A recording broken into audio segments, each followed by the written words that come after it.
Welcome to AI in Design, where we explore how artificial intelligence is reshaping the world of design. I'm Nick Martellero. And I'm Dan Saffer, and we're faculty at Carnegie Mellon's Human-Computer Interaction Institute, the HCII. And each week, we break down the latest AI developments, dive deep into topics that matter to designers, and talk with fascinating guests who are right at the intersection of these fields. Whether you're a designer working with AI or an AI practitioner interested in design, we're glad you're here. This week, some new research from the Wharton School at Penn looked at how AI is reshaping human reasoning, and the news isn't that great.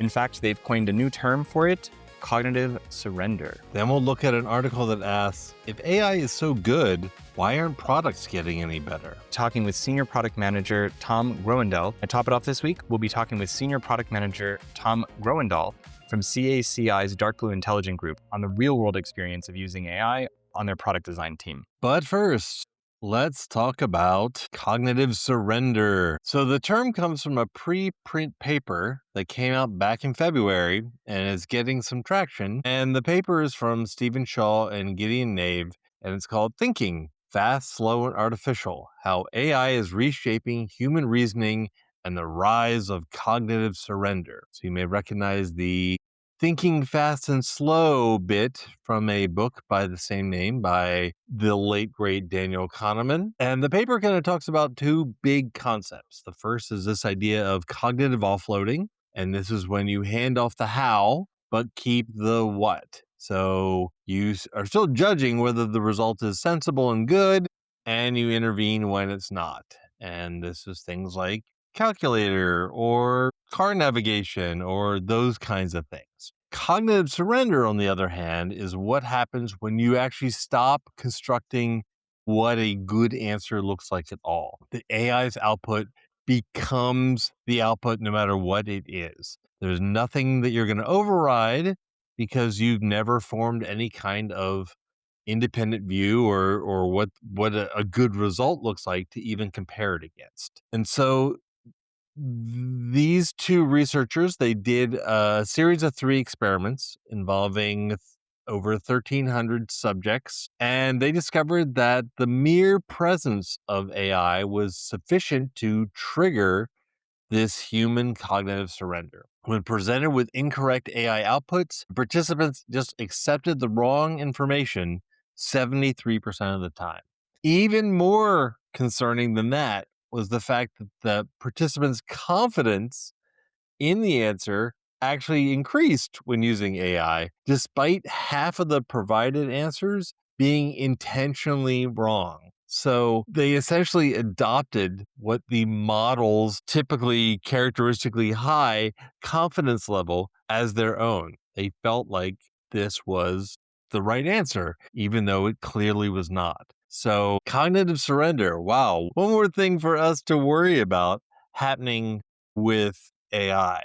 Now, I don't think this is really any surprise, at least not to me, but curious your thoughts on this, Nick. Yeah, so we've actually been thinking in my group a lot about cognitive offloading.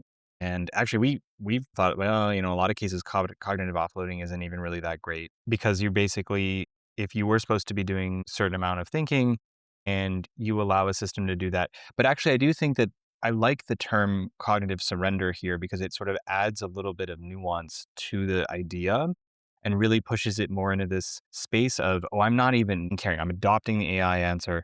And I think this is really risky when you're especially operating in areas where you don't know, you don't have a good sense of judgment. It does sound very confident. And so I'm not surprised, actually, to see this result. Actually, I'm pretty sure that the researchers themselves weren't surprised. It's probably why they thought, hey, this is a good paper and we probably can get some really good data that'll show this, and that'll be a good result. The thing that I've been thinking about in response to this, though, is like, is it just with AI, or do I do this in other areas of my life? The two that I thought of, the first one was sometimes when I use a GPS, and actually it was discussed how the GPS might be more of a cognitive offloading. I actually think sometimes I surrender to the GPS, and I definitely have done something where I punched something in, didn't check it, and just drove. And actually, because the interface design just shows me sort of the next, say, 100 meters, rather than showing me my overall view, I've driven to the wrong place. and completely confidently and then just once I get there, I go, wow, I am not in the right place. I just clicked the wrong thing and I was moving too fast. I've definitely experienced the same thing, and I think when we had, Chris Nossel on, he talked about this a little bit as well, when we were talking about assistive technology and this idea of you just letting it go and you're not checking it, and this seems to happen, I think, a lot more when you don't know an area or you don't know a subject matter or you don't know exactly where you're going. And so you have less contextual knowledge about things. So, sure, things that the system provides seem authoritative.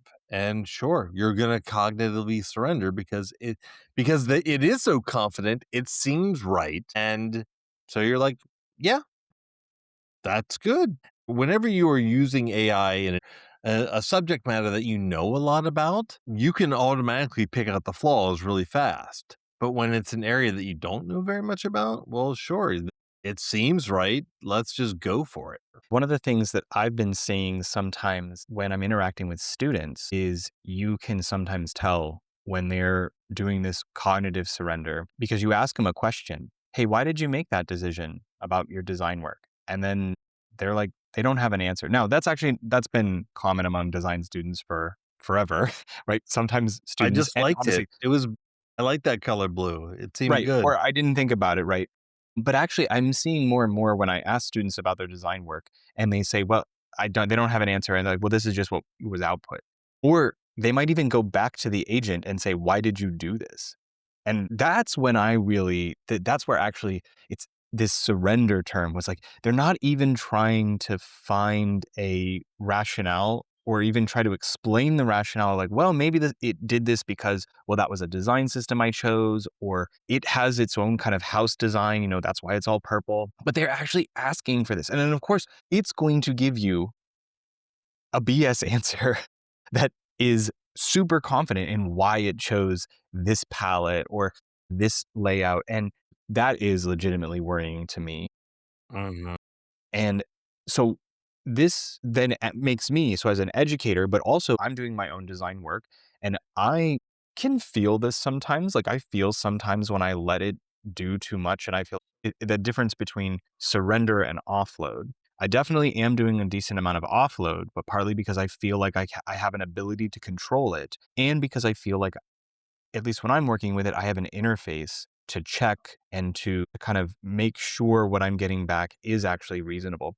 And so this actually brings me to the second point, which was how do you design interfaces that can lead you more or less to say surrender? Actually, in some ways, a chat interface is like, well, you're just giving me answers, whereas other interfaces might potentially lead you to less cognitive surrender and actually push you towards more cognitive engagement. There is a design problem in here that is like, how do you start to steer people more towards cognitive offloading of things that aren't very meaningful for them or just kind of these rote tasks that are just easy to like put off? But how do you like keep that like meaningful piece and not fall into the cognitive surrender trap? And yeah, I think there are different interfaces that can do this. Some of my students have been working on these concepts around creativity and AI and what happens when you create things that are unfinished, that the AI like refuses basically to finish them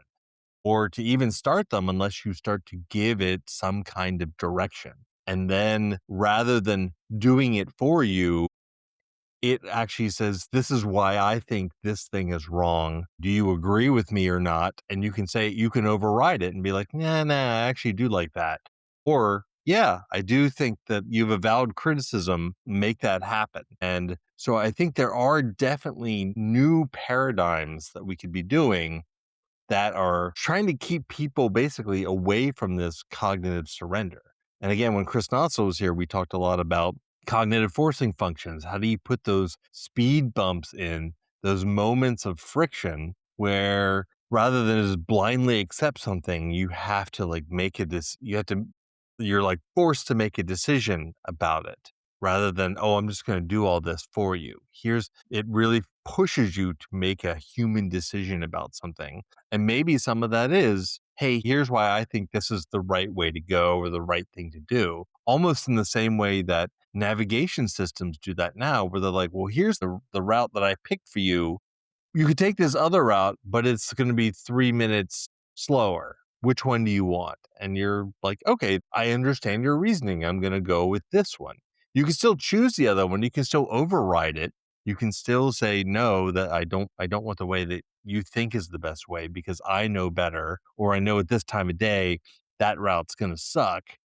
I really like how you bring in this idea of the multiple options for routes because you're right. I do, at least when I do this, I often will look at that. And typically I'll just pick the one that is recommended because that probably is fine. But then every once in a while, you do say, actually, I know that given this time of day, by the time I reach a certain point on like a long drive, this area is going to get bad. I do want to take this road. Or hey, this road is just an easier drive for me, or there's just less potholes or something. And that sharing of options, I think, is a really simple way to basically push away from from the surrender into a you've offloaded the task of finding a route. I don't do that anymore, and I'm fine offloading that because the computer is really good at that.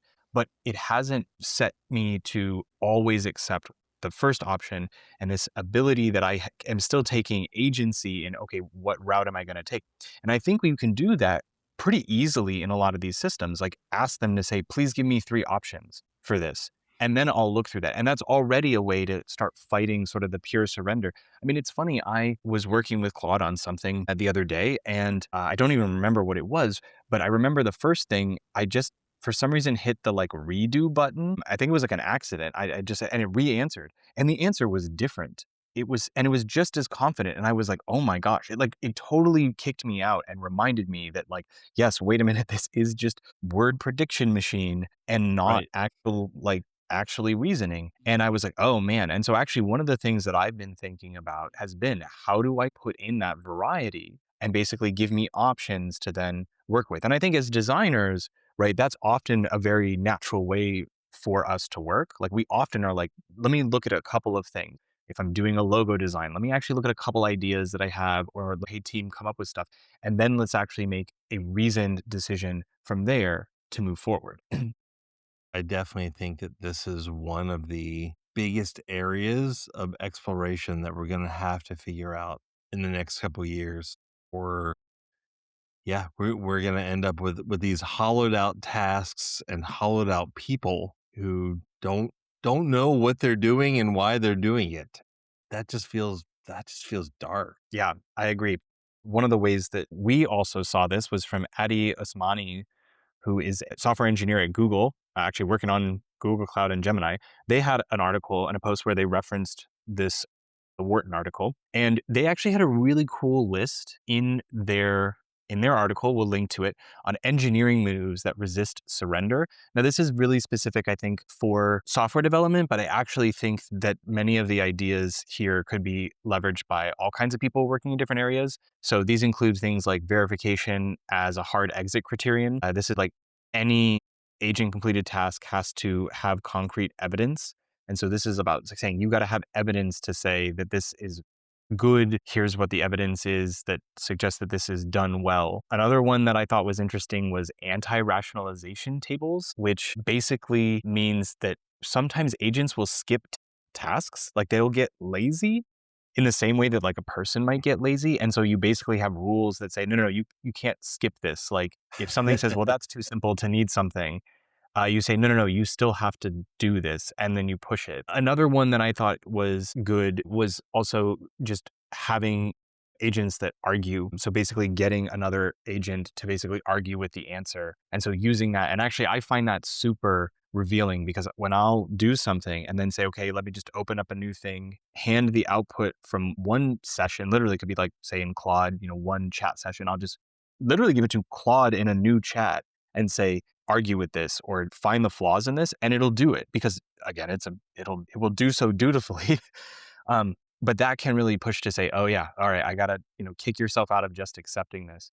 And there's some other more things in here, working smaller, but and adding more sort of friction to things. And these are the ways to make these assistive rather than fully automating technologies. Just listen to the Big Technology podcast with the chief business officer of Perplexity. And he was saying that they have a new agent coming out that is all about, I think it's called Final Check. And the idea is that, yes, it does a final check of the work, that it, no matter what you feed it, it's like looking for errors. It's looking for factual errors. It's looking for logic errors. It's looking for whatever that you kind of put it in there. And yeah, maybe that is definitely a way to start doing some of these things. I wonder what that would be for like design rationale, what you were talking about. Like, why is this like this? Would be interesting questions that a art director or design director agent could hover over someone's shoulder. Why is this like this? Why'd you put that button there? Why'd you do it that way? How come there's Yeah, we 3 screens instead of 2? Yeah, we've explored some of these ideas in our research, sort of asking questions. And it's interesting when you do that, uh, sometimes it really does push people to start thinking, okay, yeah, this is why, this is my reason. Sometimes it helps them, especially when something is maybe a miss, to catch themselves, and it can be great. I mean, it really can help people catch themselves. We've done this. Some of our work is a little bit older, but we've done this in the space of like mechanical engineering design. But I think many of the ideas transfer over to interface design, product design, service design. Just a lot of it is just thinking it through. But sometimes there's some really interesting things where people will, even if they actually should be solid and like they've created good design, they should be solid, it'll cause them to lose confidence in themselves because they're like, oh, well, the machine thinks I've done something wrong. You need to actually have the thoughtful rationale for why you're doing things and be able to push back on any critique. Because again, you can always make a critique bot that will just rip you to shreds. You can make it do that. So you kind of have to be able to both listen openly and be able to defend the decisions you're making. So you think like, oh, well, I'll just like this one simple trick and all of a sudden I'll not be cognitively surrendering. And it's like, well, it's not actually that simple. And so Yeah. this is where people need to really think about like, how is it that you work with these things and what's helping you, but and those methods and processes to support you in that. All right. Well, our second article is called Claude Code is Not Making Your Product Better by Ethan Ding, who is the co-founder of TextQL. Ethan's argument here is that a lot of people are telling you that the coding agents have changed everything, whereas the actual story is a little more nuanced. Particularly engineers are telling you that, hey, it's a lot more complicated than that. And what I liked about this article was talking about the relationship between the organization and the quality of output. And he is saying that if you have a really strong organization with people with, he calls them tastemakers, I'm going to call them people with good product and design judgment, that's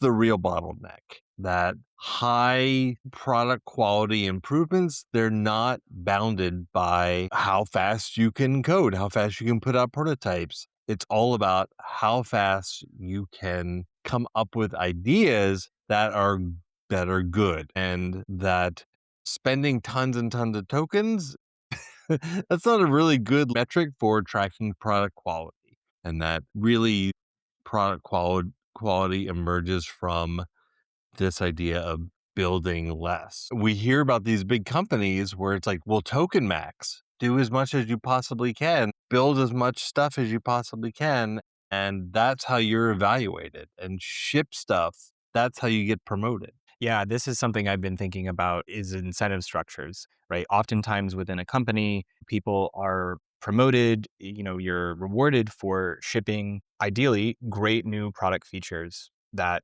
help to improve the customer experience, that help to gain more customers, that help to get customers upgrading and paying more. I mean, that's the reality of the business. And I think when you do that well, it's awesome. I love when I get new features that solve problems because a team has figured out a need that I had when working with their tools, and then they shipped a solution to that. The issue comes in though, whereas if the incentive is shipping and not the incentive being shipping something that has a demonstrable positive effect on the quality experience of the product, then that can get abused. I like the use of the term token maxing.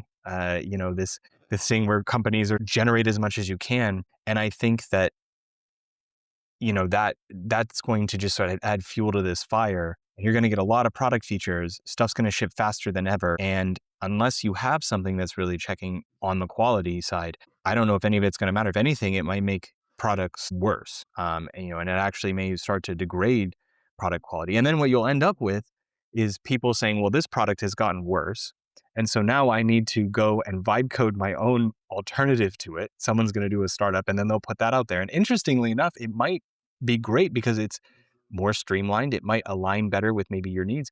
It's funny. I think sometimes new products that aren't bloated feel great when they align well with you. Then more people get on, they have more users, and then you try to satisfy all your users, and then you end up building all these things, and eventually everyone starts to go, it's doing all this stuff that it doesn't remind me of that first, hey, this streamlined, great experience. So yeah, I think that this is something that maybe the designers out there you should be thinking about, because again, I love building. We love to build, and our goal is to build, is to create new things. But yeah, at a certain time, now it's a matter of sort of thinking about, how do you have those checks on quality? How do you regulate?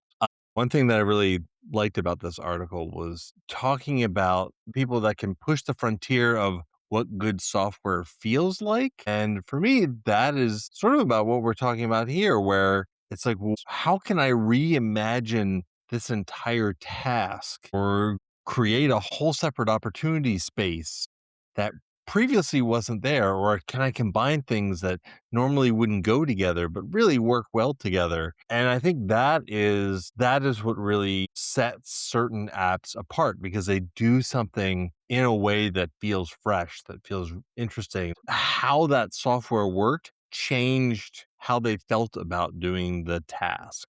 And I think that is a really important thing. And we might as well mention it, he calls those like the Ferraris of software rather than the Camrys of software. He's like, yeah, Camrys, it'll be easy to make a Camry, but it's really hard to make a Ferrari. And so you really want to be aiming for Ferraris, not Camrys. I know you Yeah. take umbrage with that. Well, only because to make a Camry or any very high reliability vehicle is actually very hard, and there's a ton of work and iterative work. And actually, in some ways, the making of a Camry uh, is an exercise in iterative improvement in quality and restraint. I should say, but arguably making a Ferrari is hard. The difference here maybe is that, maybe if you look at the metaphor as like, lots of people will drive a Camry, like only a few people will drive a Ferrari, and honestly, only a few people will drive a Ferrari to its full potential. But we do have sort of an opportunity here to develop software in these more niche areas, and that's maybe where things could potentially go.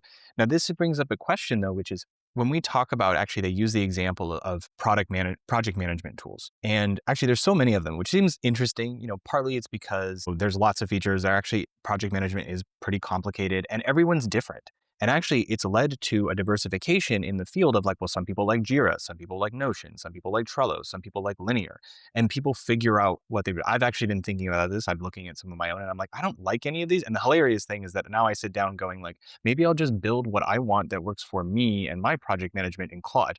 But a question that I have here is, does this idea of saying, I'm trying to create this really great feel and quality, does that work only when you're creating something new and you're trying to break something open, versus we are trying to make, Jira better? Jira's a big, big machine now. Jira's used by thousands of people, and you can't just be redesigning all of Jira because it works a certain way. So is this mindset though something that has to be in startup land as opposed in large company land? I know that often when you are doing a startup, you're building basically a Ferrari for a very tight audience, right? You are aimed at, I mean, ideally, you are aimed at something very specific, and then more people find it, and then you start to expand, expand, expand until you have a Camry, let's say. I mean, until, yeah, you have something that many, many, many people can use and drive,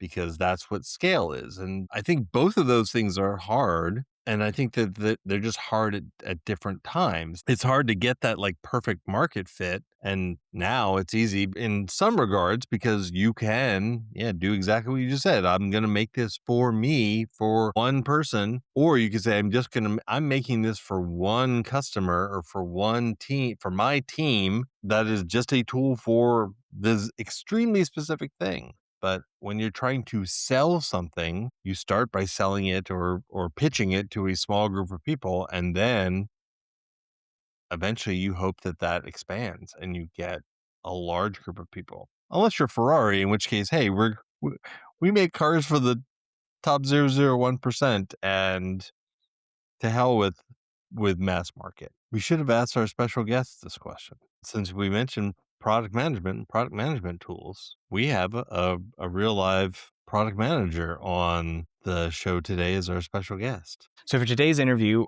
we're joined by Tom Groendal, who is a senior product manager at CACI's DarkBlue intelligence group.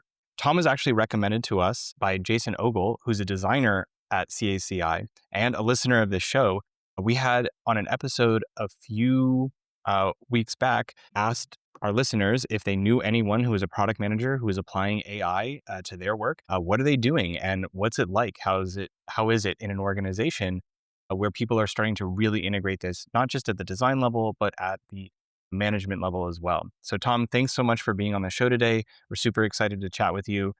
If you want to start with maybe a quick introduction of yourself. Sure. Thanks for having me.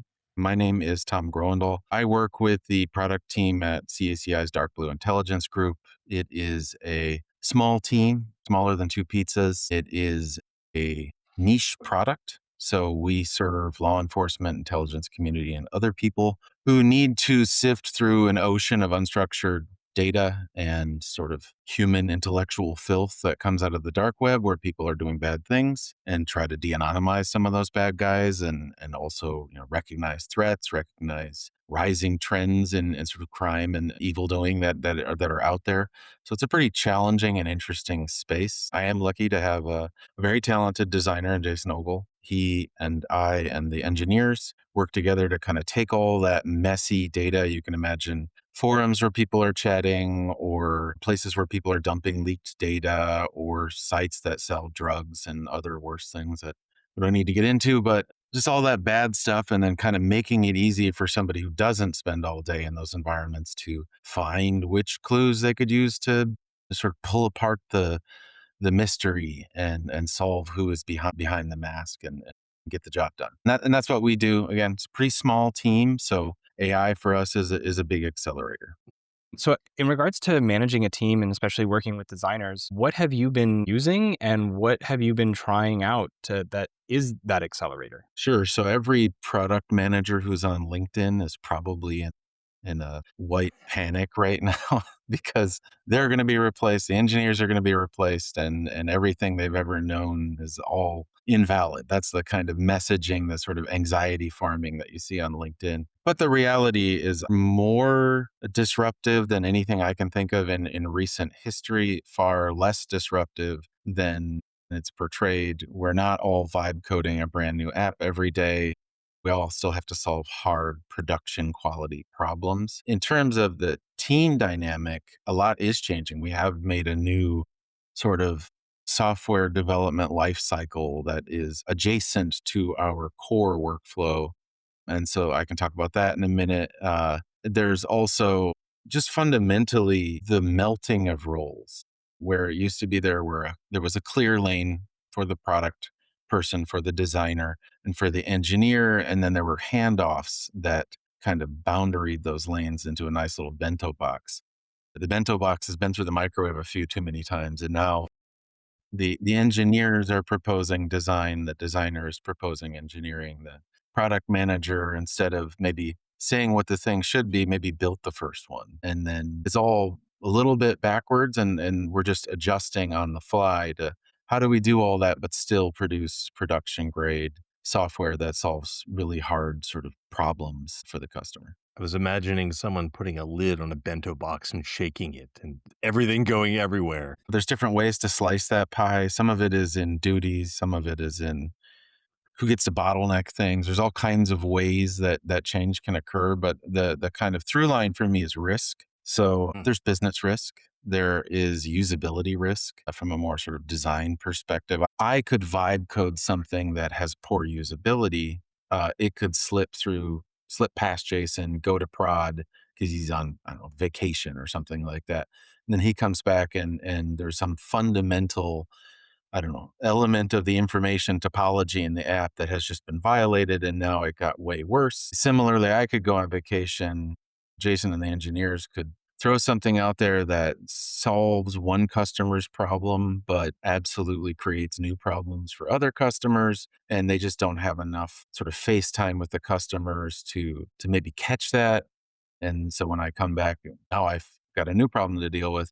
Like there's ways that risk can manifest because you're moving faster. And a little vacation wouldn't have been enough to ship a major feature before, but now it sort of is. So that's kind of the risk management component of that. And so we just recently had a conversation around our new sort of vibe code to production pipeline, which is completely divorced from the regular software CI/CD pipeline. And instead, one of our engineers brilliantly put together one where you can spin up a new version of the app that just lives in a little S3 bucket, segregated from everything else. The code's on a branch. If you make a little prototype and you think it's cool, but it ends up being really bad for design reasons, for engineering reasons, for business reasons, it can just wither away and there's no problem. It's not going to clog up the pipes for something else that's critical. Or maybe that puts it out there, and now one of the benefits of this is Jason can see what I did. And when he sees it, he gets that instinctual instant, man, this isn't right. This should be over here. The way you're doing this, the affordances are all wrong. And that has just been great because before it would have been a document, and he, I think, is going to respond better to software feeling wrong and looking wrong than he will to a document reading wrong. And I think that's true for me as well. When engineers put something in front of me, even if I wrote the document it came from, when I can see it, it's much easier for me to get that reaction. So that cycle time, as long as it doesn't go too fast and push a risk into production, is great. As long as everybody's on the same page around making sure all the stakeholders have a shot at bringing their expertise to the table. Are you starting with things like requirements documents now? Like where's the genesis of features? Walk us through some of that. So we still have a roadmap. The roadmap is very much as I can make it problem driven. And that really helps because that sort of preserves room to maneuver for more innovative, fast cycle development. What has shifted for me is, and this is probably a whole nother topic, but I created a thing I call Product Brain. It's basically a repo as memory. So I have a GitHub repo that is my playground where I have an ingestion workflow, and I've ingested all of our marketing documentation, all of our help documentation, a whole bunch of other stuff. I've set up an assumptions document and a tradecraft document that kind of helps it be a better spy, and like all the things that it needs to know for context management. So it is in some ways, ironically, more documentation driven than it was before. And the reason for that is twofold. One is I use a plugin called Superpowers through Copilot. Basically, it enforces this sort of planning stage, a planning review stage before you go into the building stage. And that I find that planning to be very efficient because it's me, the LLM, and then a bunch of context that I have built up in a GitHub repo called Product Brain, which has a bunch of canonical documents in there. Those canonical documents are very carefully managed by me. And so that's become part of my job now as product manager and context manager. So I have one document where all of our assumptions are, one document with a description of all the features, and nothing goes into those documents without going through me. I have an agentic workflow that feeds me new updates, one little assertion at a time, and I'm very strict with it. So sort of the context librarian, and using that when a new feature comes up, like, hey, we should add a new button here that does a new type of search. The first step that I take now is I sit down with Product Brain and I just start planning. And then I take that document and hand it off either to a prototype, which goes into an S3 bucket for everybody to play with, or to, let's say, Jason. So in a way, I would not have done a handoff before, but now it's so cheap to do rigorous documentation, and I've already spent all the energy to build the product brain to be rigorous, that we're in a weird way both going faster and doing more documentation. How long did it take you to set up the product brain? I would say it was about 2 or 3 weeks. It might have been Mhm. 4, I don't really remember because it's all kind of a blur. This was sort of right around the time when I personally first did, like, Claude Code in my private life and Copilot in my work life, and kinda had to climb all those learning curves simultaneously. So it was a painful couple weeks, fun, but painful. And Mhm. the way to structure a product brain is going to be very different for whichever product, or maybe it's a nonprofit or whatever it is that you are sort of managing. Figuring out, like, what are the canonical documents? Does it make sense to have multiple feature documents, or do you just want one document with all the features? How do you want to group them? What attributes should be recorded for every assumption? And kind of understanding by doing, learning by doing through that process. And then once I had kind of settled on a pattern that seemed feasible, there was about 2 or 3 weeks of just grabbing every marketing doc from the archives all the way to the present, feeding them into an inbox for ingestion, and then tuning that ingestion agent to be looking at the right things. And then, the routing tables so that all those assumptions go to the right places. And now those documents feel fairly stable. They get updated as I learn, of course, but that was after a giant burst of ingestion tasks. Mhm.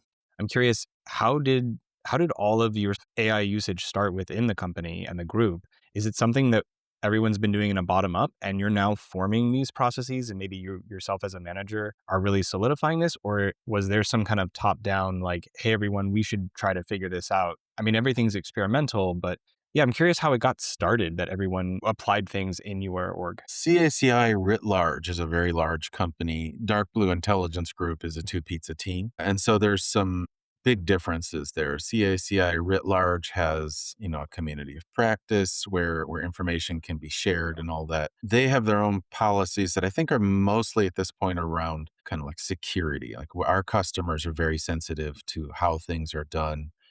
And also just folks that work at CACI to try to get good ideas from one place out to other places, in as much as you can share things when one person's project might be, confidential or something like that. That's very different from what we're doing on the team, which we try to be pretty bottom up. Usually that looks like somebody spearheading something, somebody else feeling uncomfortable with it, that leading to a conversation. And then our team working agreement in the sort of traditional agile sense is actually a GitHub repo. And we have a rule there where it requires unanimous approval to put something else in the team working agreement. And so when we run into something like this new workflow where you can just prototype not only one, you could prototype 3 versions of the same thing going different directions, push them all up into working versions of DarkBlue and then compare. Again, it's real easy to start injecting risk because you're moving too fast. And so we sorted out the rules in a discussion. I pushed up a summary addition, a pull request to GitHub that summarized exactly how we want to go about kind of protecting ourselves from moving too fast and breaking too many things. And so now that's part of our policy. But it's definitely more ground up, more grassroots on the two pizza team level, and with some sort of rational oversight coming from our corporate supporters. It sounds like you are still the hub for things coming off the roadmap and then still being then kind of built by design engineering and you kind of together. It's not like they are building things and being like, look, here's this other thing that I made. That's doesn't sound like that's happening in your org. Yeah, and I've never been much for handoffs. I think handoffs are kind of one of the worst things in software development. It's better to give an under Yeah. spec story, and make them talk to each other, or make them talk to me, or make me talk to them, than it is to spec out this beautiful 125-page PRD and then expect that somehow you were right about everything, and that um, anybody would be willing to read that kind of monster. So the difference is the velocity, the lubrication from AI means that you just need to be a bit more intentional to make sure that the directional energy is aligned. Does everyone basically have their own really tailored to them workflow that works really well for them. Like for your product brain, I mean, it's set up for you basically, right? I mean, it's got your agents, your way of working, your way of thinking. And I mean, it doesn't sound like you set it up so that like, hey, if you left the company, someone else could come in and plug right into the product brain. Or am I wrong? Yeah, I've been pretty intentional about eventually wanting everything to be bigger than me, right? You shouldn't be irreplaceable. And I think a good heuristic for that is everybody brings something very specific to the table, whether it's the security engineer or the designer or the product manager. And generally, that specific strong point is something that applies in other domains, often more or less. The amount of overlap between product brain and the security engineer isn't that high. The amount of overlap between product brain and the designer, for instance, or sales or marketing roles is quite strong. And so that's where those elements of product brain, it's all out there. You know, anybody in DarkBlue intelligence group in our private repo can go Copilot in this case in a workspace based in that repo, and they inherit most of the skills. They don't necessarily inherit the integrations, but they inherit most of the skills that are built into the repo. They absolutely could do the ingest workflow, although I have made it verboten until I, kind of have fully mastered how it should be and all that sort of stuff like that. But for instance, the first place that product brain really started to yield benefits was on business development and growth. So, hey, the FBI has this request for a proposal. We have like 24 hours to turn around a 9-page document. Well, this is perfect, right?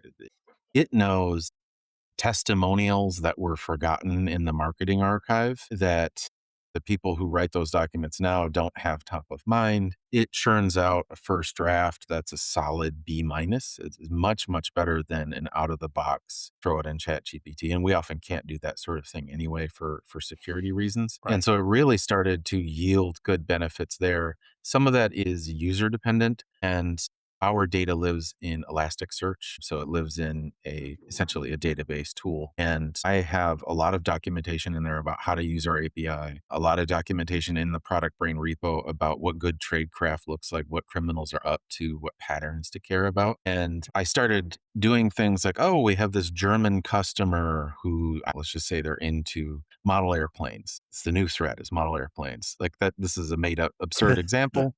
But if I have that and we need to pitch them, I have methodology documents. Like I think April Dunford's methodologies for pitching are awesome. And so, in fact, her book I think is called Obviously Awesome. But I have advice in there for Product Brain for how to pitch based on some of her thinking. And so, it first was exposed by people saying, "Hey, I have to write this RFP.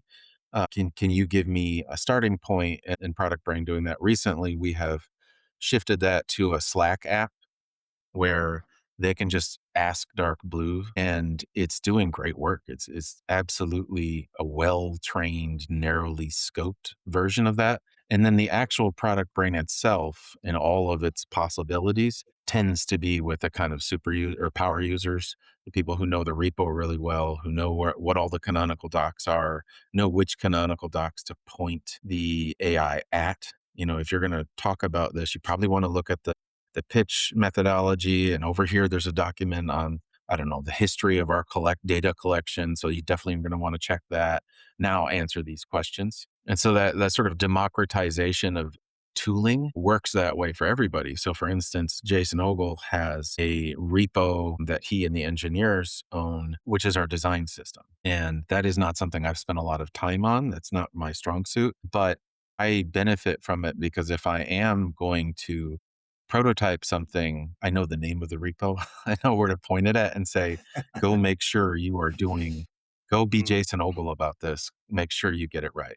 And that's really helpful. That saves us all a lot of time because again, that's valuable context that comes from human taste. How do you deal with things that are, I want to say, outside the organization? Like, I'm sure you have a lot of like legal issues and stuff like that. How are those baked into this system? Do you have other files in Product Brain that are all like here's legal and compliance, that kind of stuff. Yeah, the vast majority of that for us is really around data collection. So there are competitors in this space who maybe live in countries with much more lax privacy laws that are indifferent to the terms and conditions for platforms like, let's say, Facebook or something like that.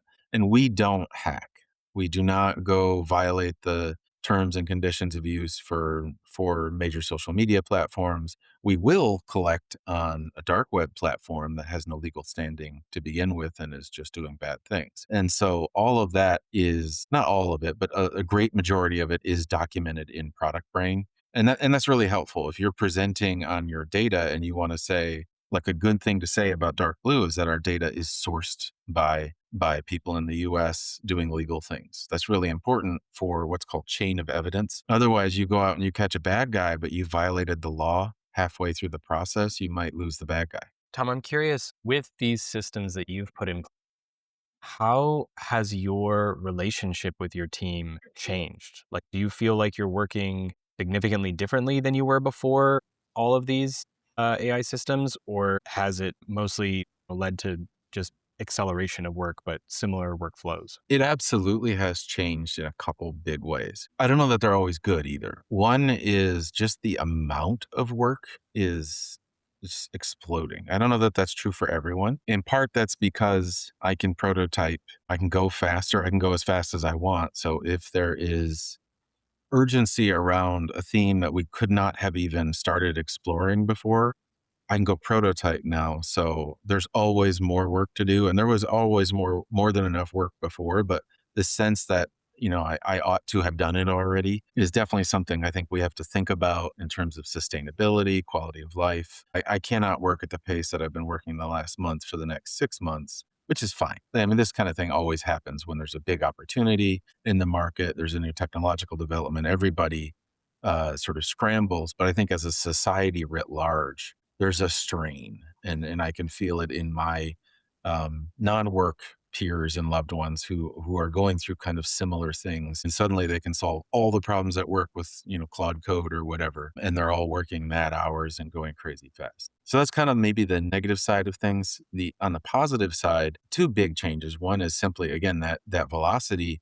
means that because I can prototype, I'm tighter with the work, and I was already probably on the far end of intimacy with development work, even though I'm not a coder. Just personality wise, I like being in the details. And I've worked in software shops before where the product manager sits on in an ivory tower somewhere and issues a PRD, and I can't quite remember their name. They have POs to take care of that menial work. And that's just not my preference. The other side is that I am doing a lot of prompt engineering. I'm building out an eval suite. And so there's something called eval driven development, which is essentially taking code driven tests and also LLM as a judge tests, anchoring for each agent around known anti patterns, building a data set where you know whether this should pass or should fail, and then using that to judge the LLM as a judge. So you're judging the quality of your testing, and then building out this whole suite where you can know whether a model change or a prompt change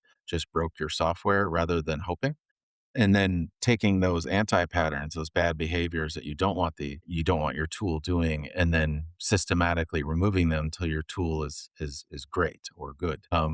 We're trying to mature into a full eval driven pipeline for a lot of our AI products, which is complicated because we do really complicated things across like unstructured data with a ton of different diverse data, a ton of different types of data. And so answering questions like, who is this bad guy? That's this messy stuff in a pure human world. Pulling all that together has just made me much more a part of the team rather than standing athwart or aloof or outside of the team, because I'm sort of driving the evals process. We talked about last week on the show that there was an article about how this was fracturing a lot of teams because they were working very siloed, where one person's Yeah. working on this, one person working on that, and then they stopped actually like talking to each other, and so the teams were losing some kind of like strategic cohesion, and morale was down, and all those kinds of things. Doesn't sound like that's the case where you're at, though. I will Definitely tap on one of those though, which is you look away, you look back in 2 minutes, and it's like everything is different. What was the plan again? Where are we? What are we doing? That is Mhm. a definitely an impact of so much velocity. And I don't know that it's a positive one. I don't think it's always going to be that way, but it's definitely that way when I am learning about evals at the same time I'm vibe coding a dashboard for evals and the role of, in this case, not the designer, but the SME on the tradecraft side.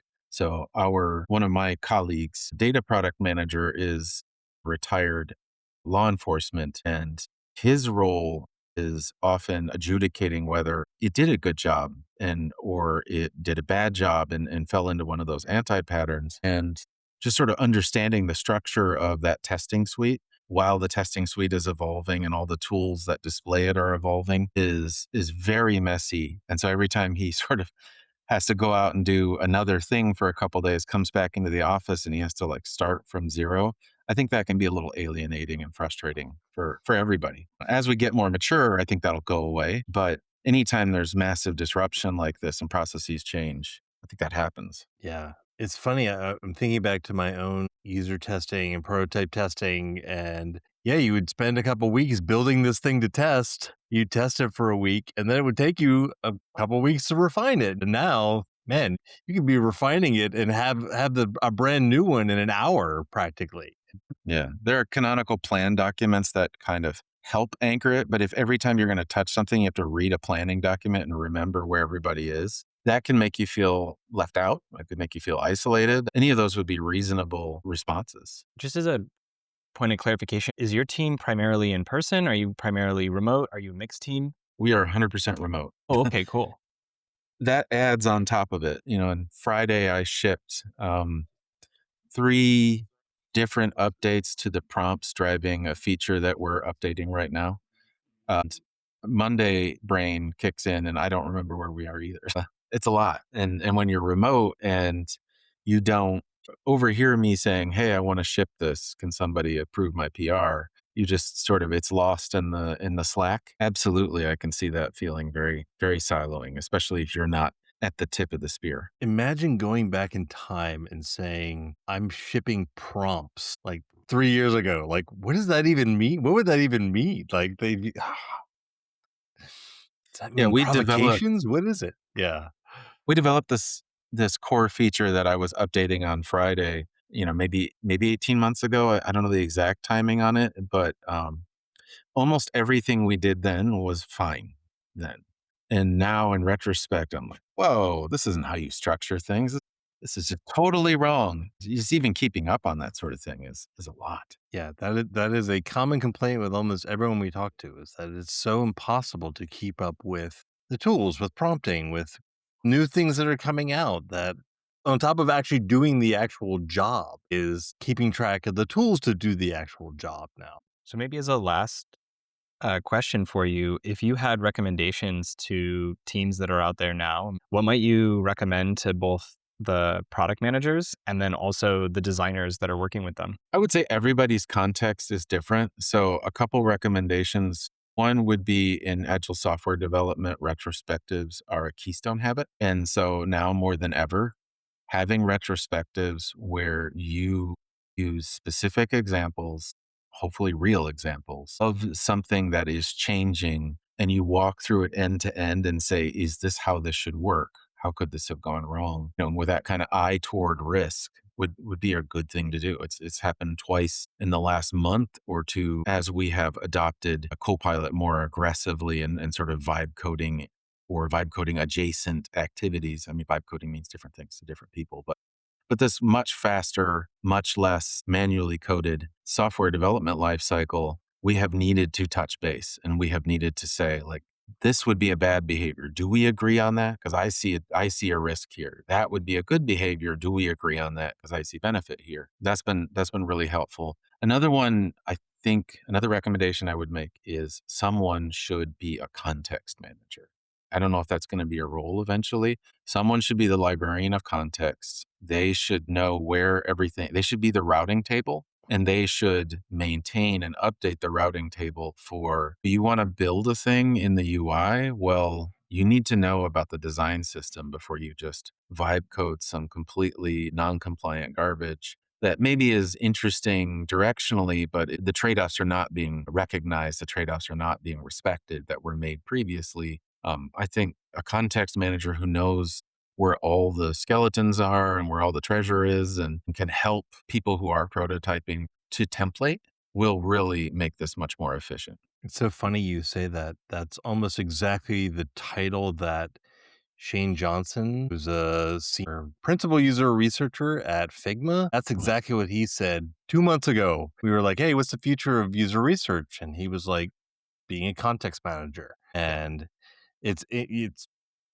fascinating that there's a whole new role that is growing up that is this combo of product managing marketing and user research. This fits a pattern with AI where instead of AI replacing product managers or designers or anything else, AI has made possible things that were too costly to do before. So, would I have liked to have had a product brain before I had sort of a Copilot Claude Code type tool? Sure, that would have been great.